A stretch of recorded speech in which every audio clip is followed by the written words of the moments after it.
Hey folks, this is Sir Charles Carey, and I know you may have heard a bit of my story last night or on previous occasions. I just allow me to reiterate for those who haven't heard the story and will be hearing it for the first time.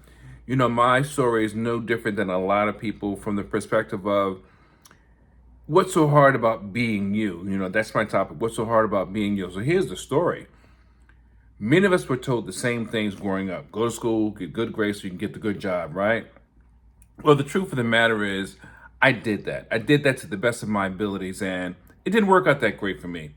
I was never an A student, never truly a B student. In fact, I think I was a C student at best. On a good day, maybe a C plus student.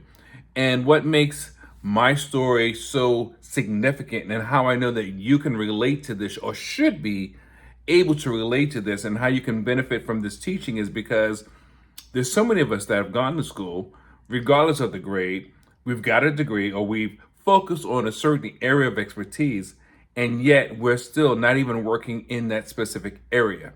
And if you look at schools like Harvard and Yale, they're recently teaching entrepreneurial skills, maybe for the past 20 years or so. And the point I'm trying to make even yet is that the traditional way of, creating a living for yourself, the traditional way of, growing up and going out into the world, that model has changed. And I think it's truly flawed, especially based on some things that we all see each and every day when you turn on the news, right? So if you think about it, if that's the model and people are not getting it, they're leaving school, the graduation rates from high school and some in college are lower than they've ever been. What's wrong with the model? What's wrong with that teaching? And many of us don't know that if you knew who you were, what moves you, what motivates you, what inspires you, what's your best gift, talent, how can you become the best version of you? If you knew what that was, your outcome would be different. Your story would be different. And so was mine. Because as a drug addict, I never knew what I was going to amount to. And for, I guess, the first 35 years of my life, that was my life. A substance abuser, drug addict, call it what you will. The point is, it did not fare well for me. However, the various levels of experience helped me to become the person that I am.